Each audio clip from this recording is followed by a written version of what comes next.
Hi.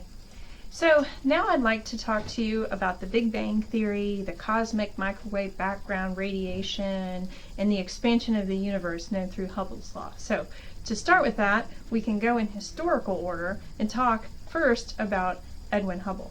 Now this might not be the kind of picture you're used to seeing of Edwin Hubble. Actually, he started off life as a very gifted student, except maybe for spelling, and he was a jock, surprisingly enough, to a lot of us physicists, right? So he played basketball, football, baseball, and he ran track when he was in high school and in college. And this is a picture of his college basketball team. You can see they were the Conference 1910 champions, and he's sitting there very proudly. He actually majored in law at the University of Chicago to please his father, who thought being a lawyer was a nice way to make a good living. But he'd been interested in astronomy since he was a child. And so after his father's death, he helped support the family by teaching high school for about a year. And then after he finished that, he went back and enrolled in graduate school at the University of Chicago. And he graduated in 1917 with his PhD. He kind of rushed finishing his PhD actually so he could enlist and serve in the Army in World War I, but thankfully for all of us, I guess, he never really saw any action. And then after he finished up, he sort of revived his interest in astronomy by working in England for a little while. And then he was offered a position at the Mount Wilson Observatory in California near Pasadena in 1919, where he remained on staff until his death in 1953. Now, when he actually started as an astronomer at Mount Wilson, there was still debate about the existence of galaxies other than the Milky Way. And Hubble started off his work looking at nebulae. Well, using the really amazing 100-inch Hooker telescope at the Mount Wilson Observatory, which was the largest telescope in the world at that time, he was able to resolve individual stars in these nebulae and show that they weren't nebulae at all, that they were in fact distant galaxies. He continued studying nebulae and galaxies, and in 1929 he published his really famous paper examining the relationship between the distance of these galaxies and the redshift of light from those galaxies, which led to this idea that the universe is expanding. So to show you that data, here's a plot of similar to what Hubble made. And so what he showed was that the recessional velocity of astronomical objects in the equation here, V, is actually inferred from the shift towards lower frequencies or the redshift of certain spectral lines emitted by these distant objects. So of course we know that stars burn hydrogen and helium and that those have characteristic spectra with very fixed frequencies of light emitted in the lines of those spectra. And then since you know that, you can look for this pattern of, say, hydrogen, for example, the hydrogen spectrum, and then figure out how redshifted the light is from that. And from that, you can calculate, from that redshift, you can calculate a speed at which the object has to be moving away from us. And what Hubble showed was that the distance of that object from us was related to the recessional speed, and you could plot it like you did here, and it would fall along a straight line path with a very nice fit. Now the slope of that line, which we call here h naught in that equation, v is equal to h naught d, where d is the distance of the object, v is the recessional speed, and h naught is the constant, that's now known as Hubble's constant. Now, Hubble's constant is often cited in different units. Your book uses the units of 72 kilometers per second per megaparsec, because if you do the dimensional analysis here, then you can see that you have to have a speed divided by a distance to get the units to work out so that they're same on the left and right. So 72 kilometers per second per megaparsec. So for each megaparsec, the recessional speed increases by 72 kilometers per second. Now, if you're wondering what the heck a megaparsec is, well, it's a megaparsec, where a parsec is 3.25 light years. And the uncertainty in that is about plus or minus 4% due to the fit in the line. And of course that uncertainty is very hard to get away from because, objects could be in different orbital paths, kind of maybe coming toward us, but then receding away from us due to the recessional speed, but kind of slightly coming toward us due to where they are in their orbits or something like that. And so it's very difficult to narrow that line down any further than, say, plus or minus 4%. Now, the Hubble publication and the results that came from that showed everyone that the universe is expanding and that the universe is expanding, but it's not necessary.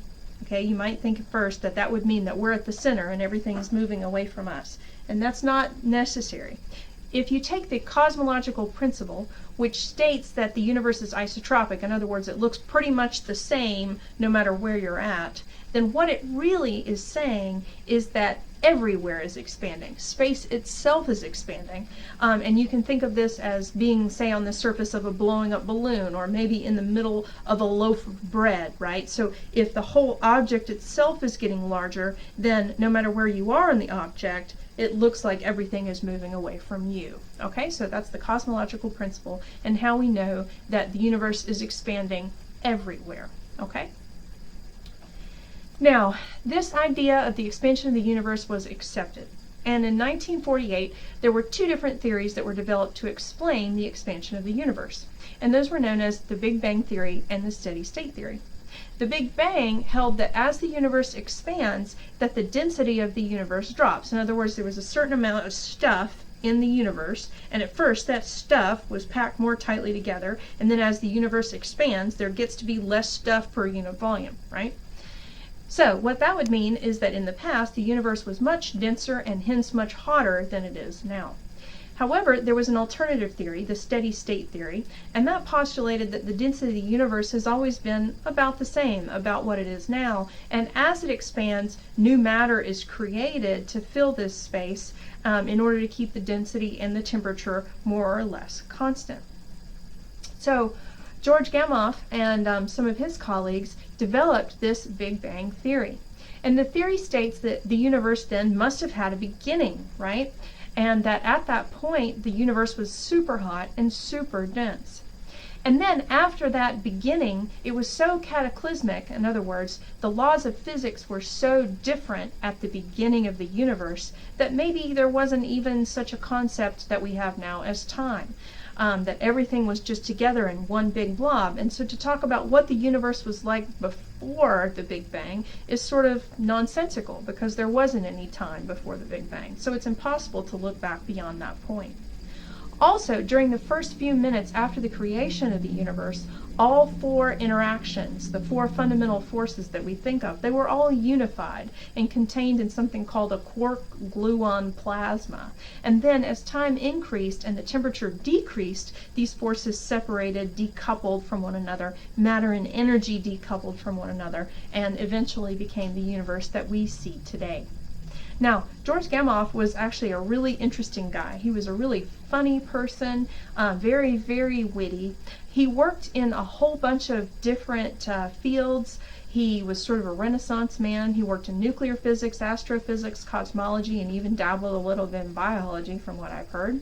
He also wrote a number of books that explained and popularized physics for the general public. You may have read some of them, like 1, 2, 3, Infinity, which he wrote in 1947, or Mr. Tompkins in paperback, The New World of Mr. Tompkins, 30 Years That Shook Physics, The Creation of the Universe, The Great Physicists from Galileo to Einstein. If you've never read any of Gamow's work, you really should.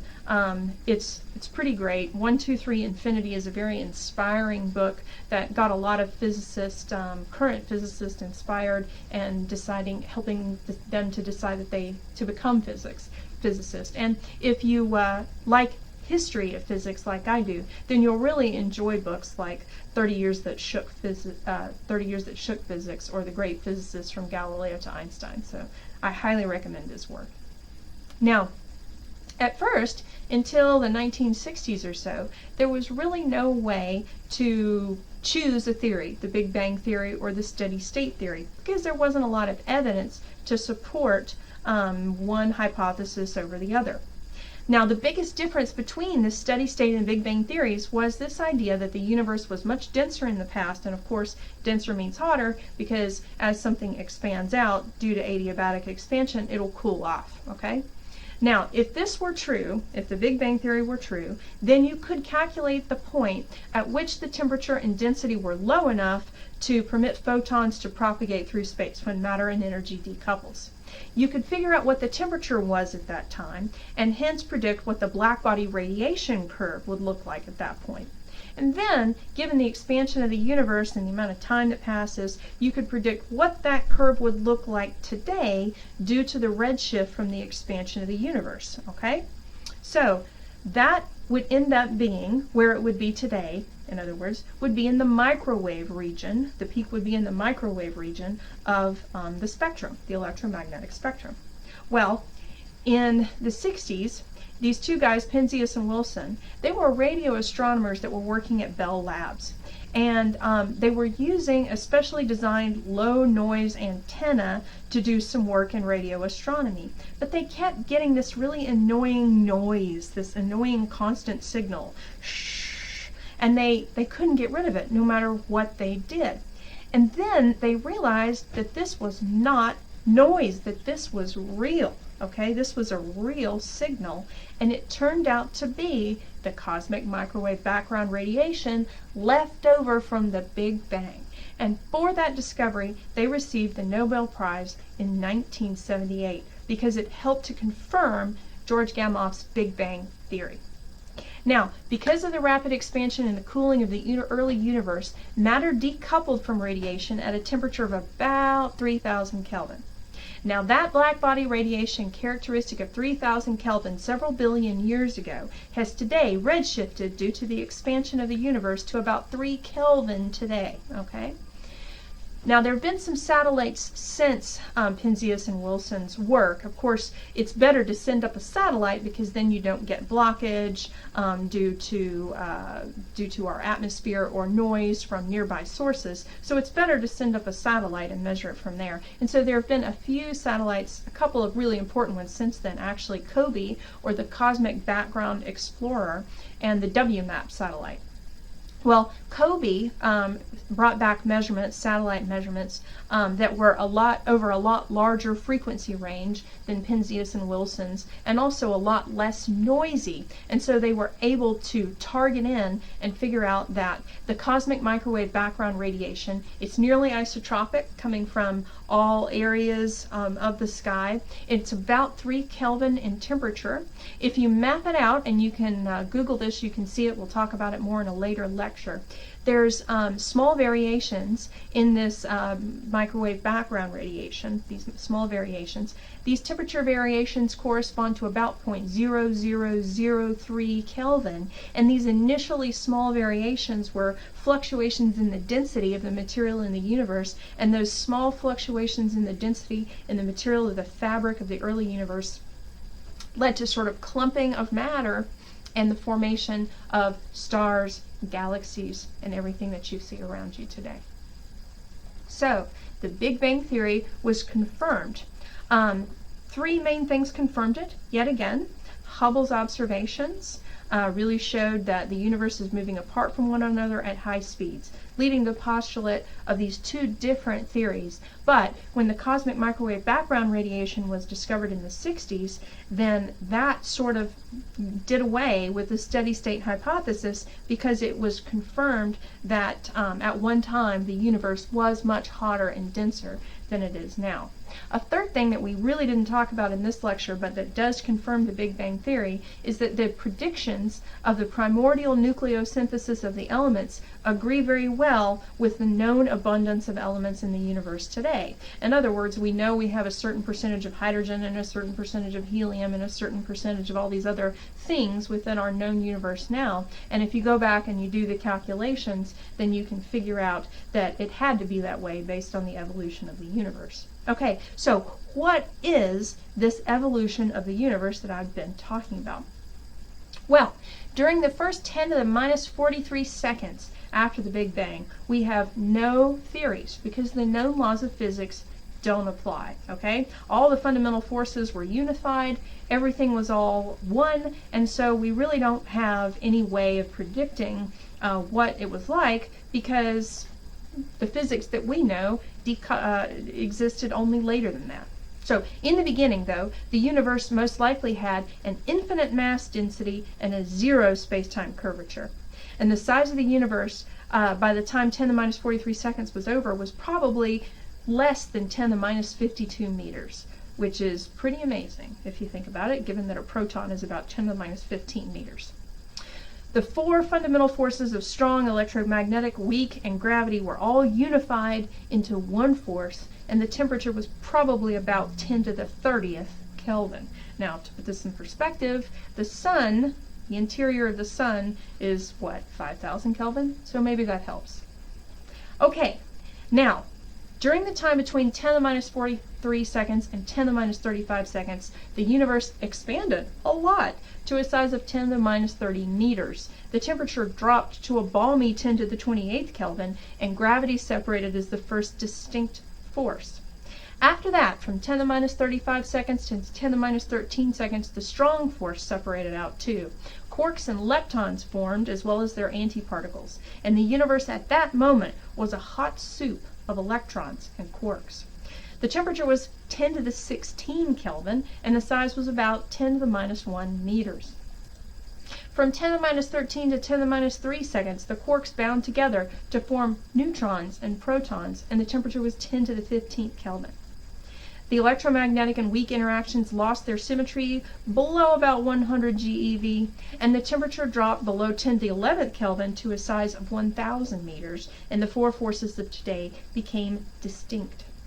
Soups of electrons, photons, neutrinos, protons, and neutrons, as well as their antiparticles, were kind of what the universe looked like.